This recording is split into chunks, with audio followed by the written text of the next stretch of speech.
నమస్తే మాధవిరెడ్డి గారు. నమస్తే అండి. మాధవిరెడ్డి గారు, మొన్నటి బడ్జెట్లో కొత్త ఇన్కమ్ ట్యాక్స్ స్లాబ్ రేట్స్ వచ్చాయి.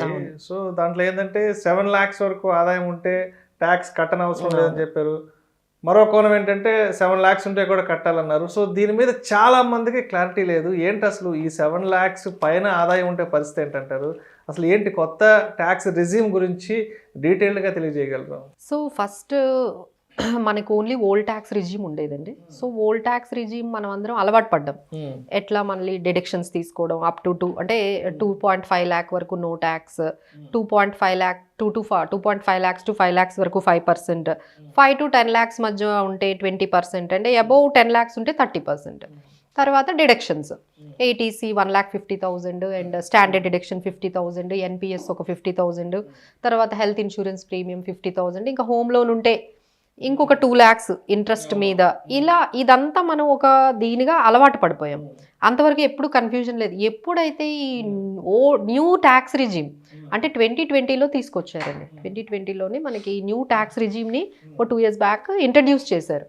అప్పుడు కూడా ఎవరు దాన్ని పట్టించుకోలేదు, ఎవరు దాని గురించి డిస్కషన్స్ చేయలేదు, ఎవరు దానిలోకి కన్వర్ట్ అవ్వలేదు.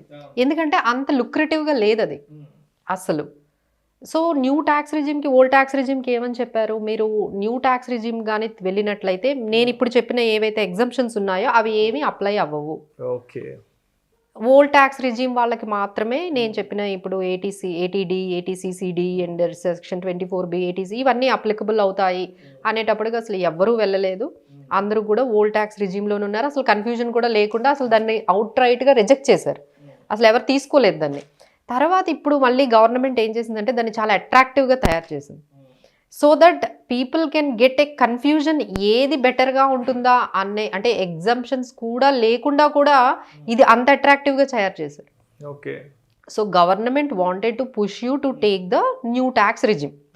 నెమ్మదిగా ఈ డిడక్షన్స్ కానీ లేకపోతే ఈ ఓల్డ్ రిజిమ్ కానీ ఈ సెక్షన్స్ కానీ అవన్నీ కూడా అవసరం ఉండదు, అవసరం లేకుండా చేద్దాము అనే దీనిగా వాళ్ళు ముందుకు వెళ్తున్నట్టుగా కనిపిస్తుంది. సో లాస్ట్ ఇయర్ కన్నా ఇయర్ చాలా దాన్ని లుక్రేటివ్గా అంటే న్యూ ట్యాక్స్ రిజిమ్ కూడా ఇంకా ఎక్కువ బెనిఫిట్గా ఉంటుంది. ఓల్డ్ ట్యాక్స్ రిజిమ్ ఇంకా డౌట్ వచ్చేటట్టుగా.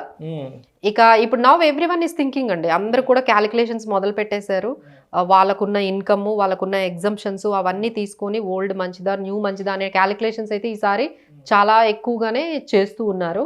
ఇక్కడ అందరూ అర్థం చేసుకోవాల్సింది ఏంటంటే ఈ స్విచ్ అవ్వడం అంటే ఓల్డ్ నుంచి న్యూకి స్విచ్ అవ్వడం ఓన్లీ శాలరీడ్ ఎంప్లాయీస్కి ఇచ్చారండి. మిగతా వాళ్ళు ఎవరైతే ఉన్నారో అంటే ప్రొఫెషనల్స్ కానీ బిజినెస్ వాళ్ళు కానీ ఒకసారి అర్థం చేసుకోండి, మీరు ఒకటి సెలెక్ట్ చేసుకున్నారంటే మళ్ళీ బ్యాక్ వెళ్ళడానికి లేదు. సో చాలా జాగ్రత్తగా సెలెక్ట్ చేసుకోవాలి ఇప్పుడు, ఎందుకంటే న్యూ ట్యాక్స్ రిజిమ్ కూడా అంతే మనకి బెనిఫిషియల్గా కనిపిస్తుంది. శాలరీడ్ ఎంప్లాయీస్ కంటే అట్లీస్ట్ ఆప్షన్ ఉంది మనము స్విచ్ ఇయర్ అది నెక్స్ట్ ఇయర్ అది చేసుకోవడానికి. బట్ ఇప్పుడు కూడా మనం ఆలోచించినట్లయితే ఏది బెస్ట్ అనేది I will give an example అంటే మీరు ఈ ట్యాక్స్ అనేది ఏంటంటే అప్ టు 7 lakhs వరకు ఎవరికైతే ఇన్కమ్ ఉందో వాళ్ళు ఎవ్వరూ భయపడాల్సిన అవసరం లేదు. చక్కగా న్యూ ట్యాక్స్ రిజీమ్ని వాళ్ళు తీసుకొని ఎగ్జంప్షన్ తీసుకోవచ్చు. సో ఇంకొక ఇంపార్టెంట్ విషయం ఏంటంటే మీరు గవర్నమెంట్కి ఏమీ చెప్పలేదనుకోండి, now by default all tax payers come under new tax regime. అంటే మీరు మీ అకౌంటెంట్తో చెప్పడం కానీ మీరు ఫైల్ చేసుకునేటప్పుడు నాకు ఓల్డ్ ట్యాక్స్ రిజీమే కావాలి అని చెప్తే తప్ప మీరు అందులో కన్వర్ట్ అవ్వలేరు. So now we are all under new tax regime by default. మీరు దాన్ని కన్వర్ట్ చేసుకోవాలి అనుకుంటే ఓల్డ్ ట్యాక్స్ రిజిమ్లో కన్వర్ట్ చేసుకోవచ్చు, provided you are a salaried employee. So that is the first thing. So ఇక్కడ మనం కొత్తగా ఇచ్చిన slab rates up to 7 lakhs వరకు లేదు. ఇప్పుడు మీకు 7,50,000 ఉందనుకోండి, లేదు 9 lakhs ఇన్కమ్ ఉందనుకోండి, అప్పుడు ఎలా ట్యాక్స్ పే చేయాలి? అప్ టు 3 lakhs వరకు నిల్ and 3 to 6 lakhs 5%, 6 to 9 lakhs 10%, 9 to 12 15%, 12 to 15 lakhs 20%, above 15 lakhs 30%. అంటే 6 స్లాబ్స్తోని వాళ్ళు కొత్తగా దీన్ని తీసుకొచ్చారు. ఇంకొకటి ఏంటంటే స్టాండర్డ్ డిడక్షన్ కూడా అలౌ చేశారు. న్యూ ట్యాక్స్ రిజీమ్లో ఫస్ట్ ఏమన్నారు, డిడక్షన్స్ ఏమి అలౌ చేయమన్నారు, బట్ స్టాండర్డ్ డిడక్షన్ అలౌ చేశారు. తర్వాత ట్రాన్స్పోర్ట్ అలవెన్స్ తీసుకోవచ్చు అన్నారు, హెచ్ఆర్ఏ తీసుకోవచ్చు అన్నారు.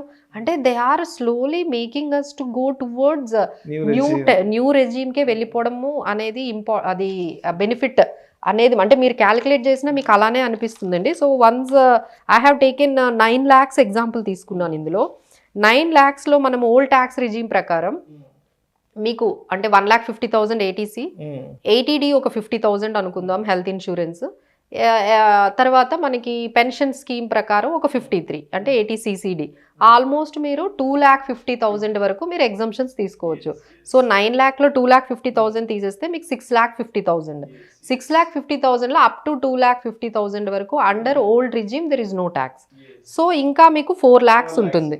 సో 4 lakhsలో అప్ టు 2.5 lakhs వరకు 5%, అంటే 2,50,000 మీద 5% అంటే 12,500. తర్వాత ఇంకా మిగతాది మీకు 1,50,000 ఉంది. ఈ 1,50,000 మీద 20% అంటే 30,000, అంటే మీకు టోటల్గా 42,500 ప్లస్ మీరు సెస్ 4% కట్టాలి అంటే 44,200 అవుతుంది. అంటే నేను ఇప్పుడు చెప్పిందంతా old tax regime with exemptions of 2,50,000 కానీ మీకున్నట్లయితే మీరు 44,200 ట్యాక్స్ కట్టాలి. అదే మీరు న్యూ రెజీమ్ తీసుకుంటే మీరు అంతకన్నా తక్కువే కట్టొచ్చు. ఓకే, ఎలా అంటే మీకు 9 lakhs ఉంది, అప్ టు 50,000 అంటే 50,000 స్టాండర్డ్ డిడక్షన్ అలౌ చేసేసారు కదా, అంటే 8,50,000 అప్ టు 3 lakhs వరకు నో ట్యాక్స్ అని వాళ్ళే చెప్పారు. Under new tax regime up to 3 lakhs no tax అని. సో 5,50,000 మీద మళ్ళీ 3 to 6 lakhs ఓన్లీ 5% అన్నారు. అది మీకు 15,000 అవుతుంది. ఇంకా 2,50,000 మీద 10% అంటే 25,000 అవుతుంది. సో ఓవరాల్గా మీకు 41,600 అవుతుంది. అంటే మీకు old tax regime with exemptions కన్నా ఈ న్యూ ట్యాక్స్ రిజీమే బాగా అనిపిస్తుంది. సో ఇలా నేను ఒక ఎగ్జాంపుల్ అని కాదండి, this is like person to person ఉంటుంది. సో వీ కెనాట్ సే ఒక స్టాండర్డ్ ఏమీ చెప్పలేము. సో బెటర్ అండి ఒక ఫైనాన్షియల్ ప్లానర్ని కానీ ఒక కన్సల్టెంట్ని కానీ మీరు కూర్చొని మీ ఎగ్జంప్షన్స్ ఏంటి, మీ ఇన్కమ్ ఏంటి, మీరు ఇంకా ఫ్యూచర్లో ఎలా ఎగ్జంప్షన్స్ అంటే ఏమేమి లోన్స్ మీరు క్యారీ చేయాలనుకుంటున్నారు, చెయ్యట్లేదు అనుకుంటున్నారు, ఇవన్నీ మీరు కూర్చొని మాట్లాడి ఫైనల్గా ఏది బెటర్ ఉంటుందో మీరు క్యాలిక్యులేషన్ చేసుకోవడమే బెటర్ అండి. ఎందుకంటే దీస్ కీప్ ఆన్ చేంజెస్. ఇప్పుడు మీకు హోమ్ లోన్ ఉంటే ఇంకొకలా ఉంటుంది నా ఎగ్జాంపుల్, అవును, హోమ్ లోన్ లేదు అంటే ఇంకొకలా ఉంటుంది example. So these are all different ways అండి. మనం స్టాండ్ అలోన్ ఒక సొల్యూషన్ ఇవ్వలేము. But I have given certain way ఎలా డెసిషన్ తీసుకోవాలి అంటే based on your income, based on your exemptions, మీకున్న ఎగ్జంప్షన్స్ అన్నీ మీకున్న ఇన్వెస్ట్మెంట్స్ అన్నీ ఒక దగ్గర పెట్టుకొని క్యాలిక్యులేట్ చేసుకుంటే మీకు తెలిసిపోతుంది. But I have given how to calculate, ఎలా క్యాలిక్యులేట్ చేసుకోవాలి ఓల్డ్ ట్యాక్స్ రిజిమ్లో న్యూ ట్యాక్స్ రిజిమ్లో చెప్పాను. So based on that you can start calculating that. Maybe మీరు అనుకుంటున్నట్టు ఎగ్జంప్షన్స్ తీసుకున్నా సరే మీకు ఓల్డ్ ట్యాక్స్ రిజిమ్ కన్నా న్యూ ట్యాక్స్ రిజిమే బెనిఫిట్గా ఉండొచ్చు. సో ఆ పాయింట్లో కూడా మీరు గుర్తుపెట్టుకొని అవుట్ రైట్గా మీరు ఓల్డ్ ట్యాక్స్ రిజీమ్నే కంటిన్యూ చేయాల్సిన అవసరం లేదు. Just think about it, new tax regime కూడా మీకు బెనిఫిట్గా ఉండొచ్చు. ఒకసారి క్యాలిక్యులేట్ చేసుకోండి. So you will get the answer correct. Thank you so much Madhavi Reddy గారు. ఓల్డ్ ట్యాక్స్ రిజీమ్కి న్యూ ట్యాక్స్ రిజీమ్కి ఉన్న డిఫరెన్సెస్ గురించి చాలా క్రిస్టల్ ఎక్స్ప్లెయిన్ చేశారు. Thank you so much madam.